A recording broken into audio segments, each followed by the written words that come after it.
what's next? We have the mainnet, but what are you guys trying to accomplish with mainnet? So a very special period, our strategy design is called enclosed mainnet. So our mainnet went live in this last December. We started our mass KYC, I think the first quarter.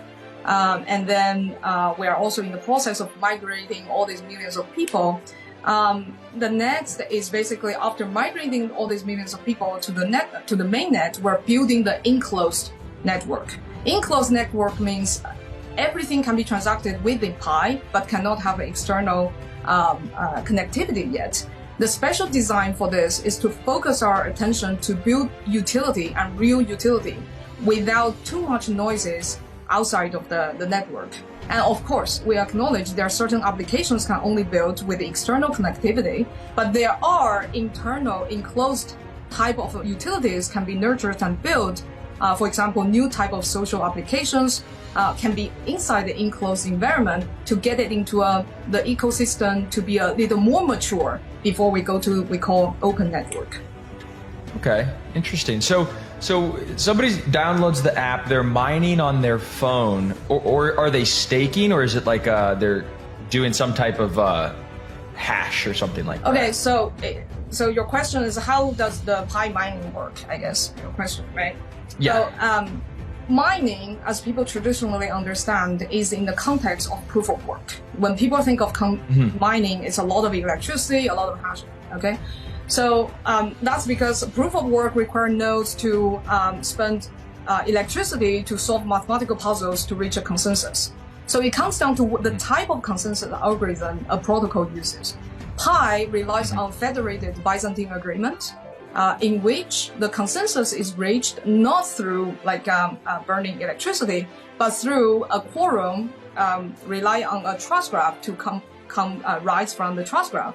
And inside the quorum, nodes send messages to each other, just like votes, in regard to whether a transaction is true or fraudulent, and help that reach consensus. Just by my description of how this mechanism works, these days any laptop can send messages to other computers. So the scale of the requirement for electricity is no comparison to the level that required by proof of work. This is the fundamental reason why Pi mining in the first place doesn't require electricity. Now, as I mentioned, there needs to be a trust graph. So the mobile miners are actually contributing their trust relationships to form this trust graph that can feed the consensus algorithm to reach consensus. So the actual running of the blockchain, the heavy lifting of actually running, is still on our Pi nodes, which is computer nodes. So, but the required efforts of our Pi nodes is different from the Bitcoin nodes. And then they're also rewarded in Pi in conjunction with the mobile miners. So in the broader sense of the mining is that individuals or nodes contribute to a consensus algorithm for it to reach consensus. In return, they receive rewards of that protocol. You guys envision Pi network ever interacting, or Pi network users ever interacting with their Pi tokens on other chains, right? Is it going to be this cross-chain future with bridges or atomic swaps, or is it kind of going to be maybe like one blockchain to rule them all? What's your guys' view? Yeah, well, the sky's the limit. We are not here to enclose the world in just one technology. We are always open to collaborate with other technologies. We believe in open standards and open networks. We see what happens with platforms when they become too enclosed and the power that comes with that, and also the impacts that they have to consumers. There's even in the news lately about new recent policies that the various mobile application platforms are constantly changing to enforce different rules. So we are always open. We expect that there's benefit in collaboration between platforms, of course. Yeah, so speaking of that, I heard the other day Apple kind of came out with these new rules about any sort of crypto transactions that happen through their app, like an app that was downloaded through the Apple Store, they're supposed to now be collecting 30%. Have you guys heard about this?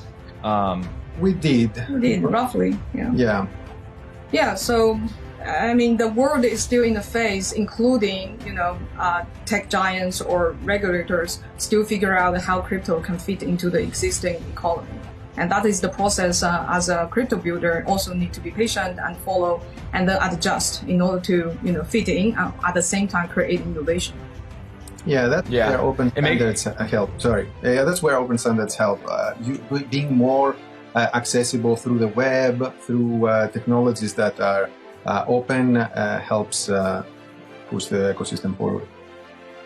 Yeah, I was going to say basically the same thing. Like they're kind of pushing people away from mobile and back to web. There could be this renaissance of like these open web-based applications as opposed to just like, mobile first and mobile only applications. So it'll be interesting to see. We several years ago we made a pretty unexpected move. We are all about user experience and producing a better user experience for our users. But at some point we did something counterintuitive to user experience, which is we had the Pi app and we created the Pi browser. That is counterintuitive because it asks people to install two apps, so it's more complex. And that was several years before this recent announcements. So in a sense, we have prepared ourselves with what we think it would make sense to do, to rely more on open technologies, web browsers, and things that don't completely enclose or rely on single entities to have a single failure point in the whole process. Are not limited only to one type of platform. Basically, we also have a testnet, or we also have a desktop, application. So. I see. Yeah. Yes. So many different access points for the application. Yes. And redundancy points to work on the web, to work on different infrastructures and technologies. Yeah. So tell me a little bit about your guys' experience as co-founders of, a huge network through the bear market, because, I'm curious, just do numbers kind of start to slow down? Does work morale at the office kind of go down, or, what's your guys' experience as a bear market builder? Well, I mean, from my perspective, bear market is not necessarily a bad thing for the industry. The bear market get rid of all the craziness and the noises, and force people to focus attention on, what is real, what is really useful, what is the real use cases of crypto. So I think this is the phase for real builders, and focus our attention to more substance.